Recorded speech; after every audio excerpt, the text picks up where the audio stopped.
Junie B., First Grader. Book 26. Aloha-ha-ha. Written by Barbara Park. Chapter 1. Flinging. Friday. Dear First Grade Journal, I've got big news. Last night, Daddy told me a happy surprise, and it's called, My Family is Going on an Exciting Vacation, and it is going to be the time of our life, I tell you. I am trying to save my news for show and tell, but I don't think I can wait that long. That is how come I am going to ask my teacher to start that activity right exactly now. Please stand by. I stopped writing and raised my hand. Mr. Scary was not looking at me. When teachers don't look, you have to stand up and shout, or else how are they supposed to notice you? I stood up and shouted, Mr. S, how long until we have a show and tell, do you think? Mr. Scary wrinkled his eyebrows at me. I am not supposed to call him Mr. S, I believe. Please sit down, Junie B., he said. It's still journal time, and journal time is quiet time. I nodded. Yeah, I know. Only I'd actually like to wrap things up and get started with show and tell now. Mr. Scary sucked in his cheeks. Sit down, he said again. We will have a show and tell shortly. I looked at the clock. How many minutes is shortly? I asked. Is it 1 minute or 8 minutes or 11 minutes? On account of if it's 1 minute, I can wait probably.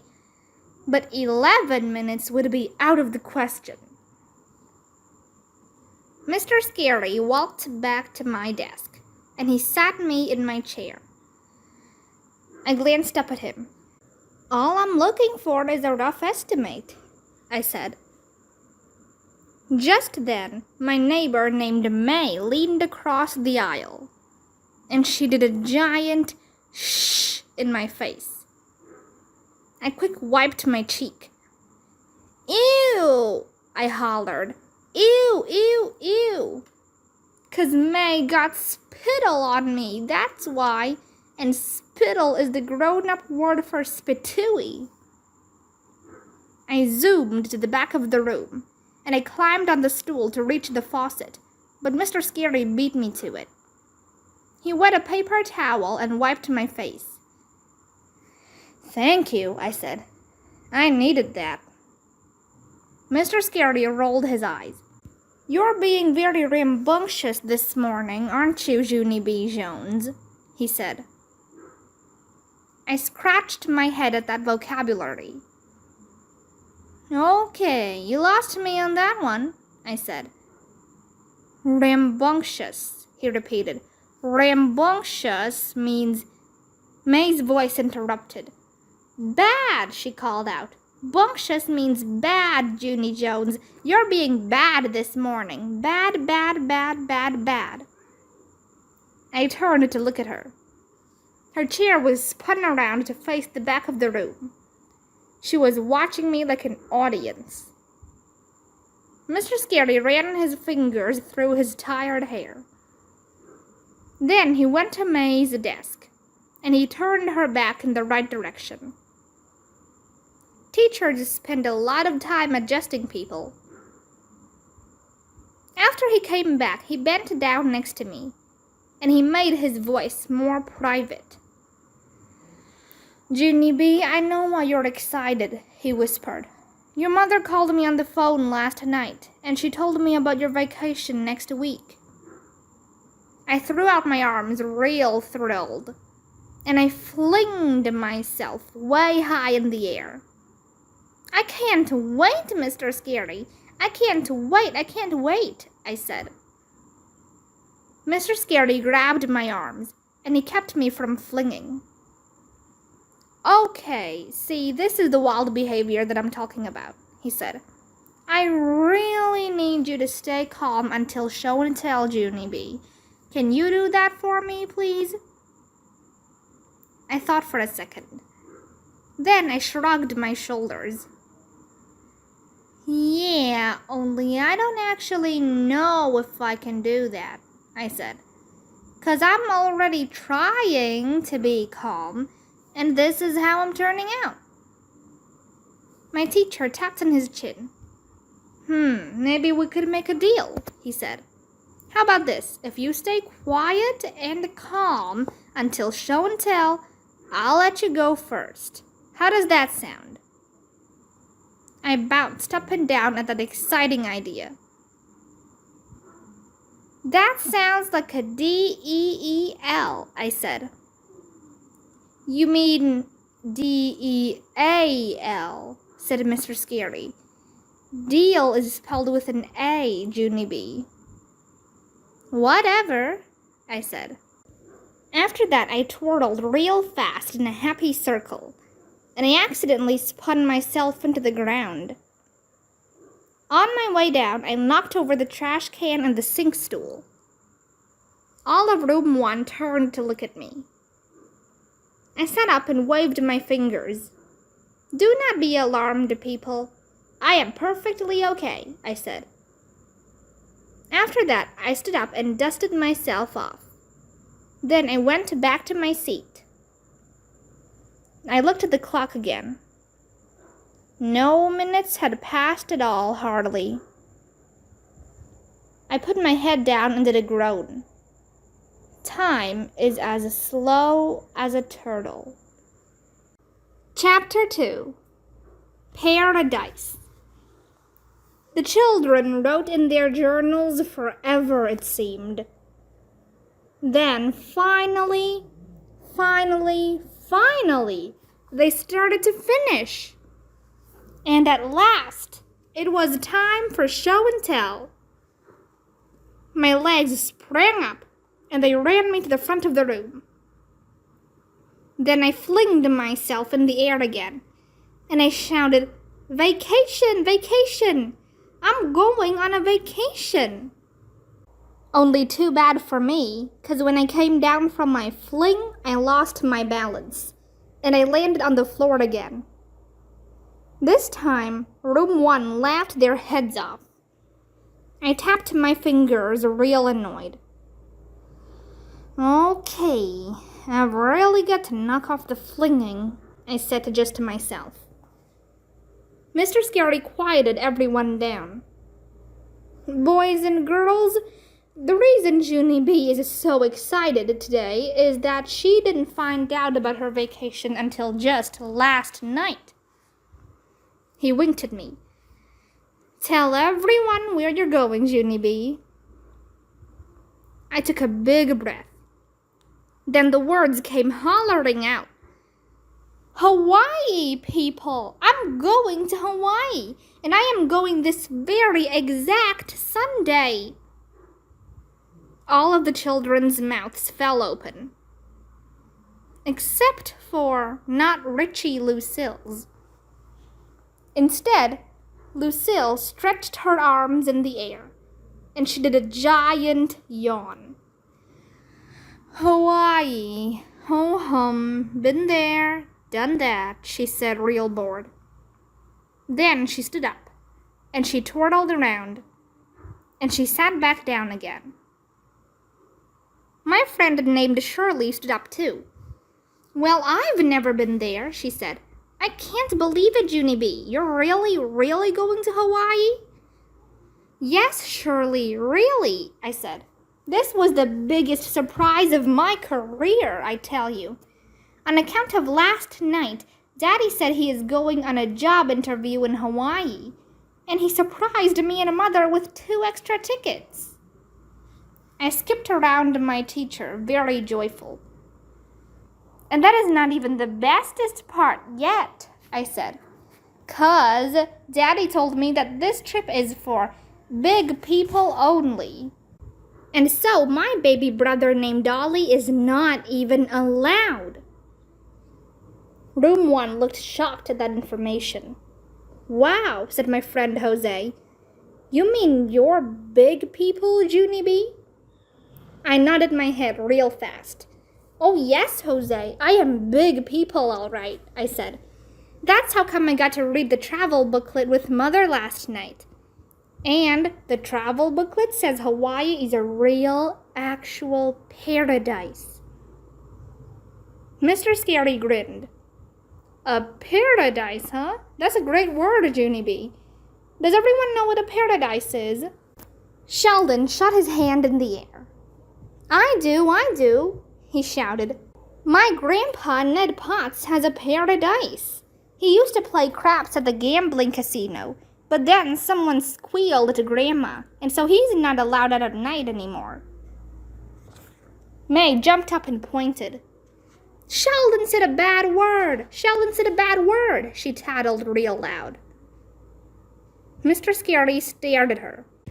May, dear, I'm very sorry to ruin this special tattling moment for you, he said. But Sheldon did not say a bad word. Craps is a dice game that's played at gambling casinos. May stood there a second. Well, at least I gave it a shot, she said.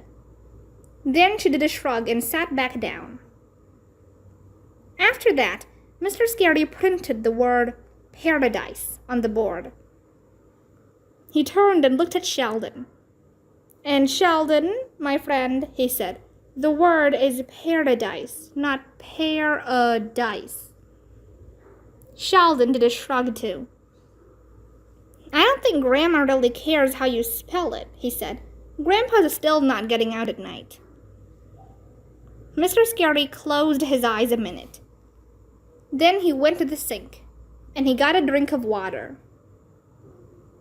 On his way back, he stopped at the world map on our bulletin board, and he showed room 1 where Hawaii is. Boys and girls, these Pacific Islands are the main islands that make up the state of Hawaii, he told us. He got the world globe off the shelf, and he asked me to carry it around to show the children. I stopped at each desk. Whoa, said Roger. Hawaii looks like a bunch of little dots floating in the ocean. I nodded. I know it, Roger, I said. But my mother said the dots are bigger in person. Mr. Scary laughed. Oh, they're much bigger in person, Junie B. And they're not really floating, Roger, so don't worry. Our friend, Junie B, won't be drifting away. May did a grump noise. Phooey, she said. I ignored that situation. Instead, I put the globe back, and it went to the front of the room again. I know other information about Hawaii too, I said. Mother read that there are lots of flowers and birds there. Plus also, she read that Hawaii was formed by exploding volcanoes. I thought for a second. She read a bunch of other junk too, but I finally got bored and tuned her out. Mr. Scary did a chuckle. Well, volcanoes are pretty interesting, really. When volcanoes erupt, they spew out lava. And over millions of years, lava can form land masses, he explained. As a matter of fact, there are still 2 active volcanoes in Hawaii right now. I stood there real quiet, and I let that information sink in my head. Then, all of a sudden, I did a little shiver.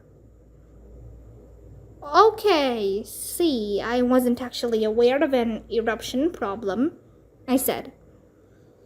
May jumped up again. Well, I'm sure glad that I'm not going to Hawaii, she hollered. Who wants to get erupted on by a spewy hot volcano? Getting erupted on by a spewy hot volcano would ruin your whole vacation trip. Mr. Scary sucked in his cheeks. Junie B is not going to get erupted on by a spewy hot volcano, May, he said. There are no active volcanoes on the island where Junie is going. May thought a minute. Okay, fine, but let's just say that she did get erupted on by a spooky hot volcano. That would definitely ruin her whole vacation trip. True or false? Mr. Scary went to the sink again. This time he splashed water on his face. After he dried off, he put May back in her chair. I waved my hand to talk some more. Yeah, only I didn't even tell everyone the most exciting part yet. 'Cause guess how I'm getting to Hawaii, people? Yes, I said. No, wait, I will give you a hint. After that, I straightened out my arms like wings, and I zoomed around room 1. See me, people? See me? I'm flying. That's how I'm getting to Hawaii. I'm flying in a real, actual airplane. Lucille stood up and did another yawn. Airplane, schmairplane, she said. Tell me something I haven't done. Mr. Scary sat her down. This is going to be an amazing adventure for you, Junie B, he told me. He grinned real big. And just to be sure that you bring back lots of wonderful pictures, I bought you a little gift for your trip. He went to the closet and took out a shopping bag. I hurried and peeked inside. And wowie, wow, there was a camera in that thing. I quick pulled it out and showed the class. Look, people, look! It's the kind of camera that you get at the drugstore, I said. I am excellent at this equipment, because I already used one on my class field trip in kindergarten. After that, Mr. Scary reached into the bag and pulled out another gift. And take a look at this, Junie B. This is called a photojournal, he said. A photojournal is similar to the first grade journals we use in class each day. Except a photojournal tells a story in photographs instead of words. He opened it up for me. See inside? Each page has a place for a daily picture and a caption. A caption is another name for a picture title, he explained. He showed the album to the class. Every day, Junie B will take a picture of what she did on her trip, he said. Then, she will organize her photos and give them captions. And when she comes back to school, her photojournal will tell us the story of her exciting trip to paradise. He handed me my album. Doesn't that sound like a fun assignment, Junie B? He asked. I started to nod. Then, suddenly, I stopped. 'Cause something did not sound right about that sentence. I tapped on my chin. It was the word assignment, I believe. Okay, here is the problem, I said. Assignment means schoolwork. And Hawaii means vacation. And children do not actually like to mix those two items. Mr. Scary smiled. Oh, but this will be a very fun assignment, Junie B, he said. And it's a very special assignment, too. You're going to be Room 1's first official photojournalist. My ears perked up. Official? I said. Did you see the word official? He grinned. Yes, I did. That's exactly what I said. Official. I looked at him again. Official means important, right? Oh, yes, he said. You can't get much more important than being official. I stood up a little bit straighter. Official makes you automatically taller, I think. After that, Mr. Scary shook my hand, and he walked me back to my seat. Oh, he said, and don't forget to take your first grade journal to Hawaii with you, okay, Junie B? It would be a terrible shame to miss a whole week of journal writing, wouldn't it? I looked at him real strange. Teachers and children do not have the same kind of brains. Finally, I did a sigh, and I took out my journal, and I dropped it in the bag with my camera. My friend named Herbert turned around very excited. "You're a lucky duck, Junie B. Jones," he said. "I wish I was going to Hawaii next week." "Me too," said Eleni. "Me 3, said Jose. I looked at May. She did not say, "Me 4. Instead, she just kept staring straight ahead. And she didn't talk at all. I did a shrug and went back to my own business. Then, suddenly, without any warning, May shot her arms into the air, and she hollered the word, "Kaboom!" She looked at me and smiled. "That was the sound of a spooey hot volcano erupting on you," she said. I sat there a second. Then I did another shiver. May is not amusing.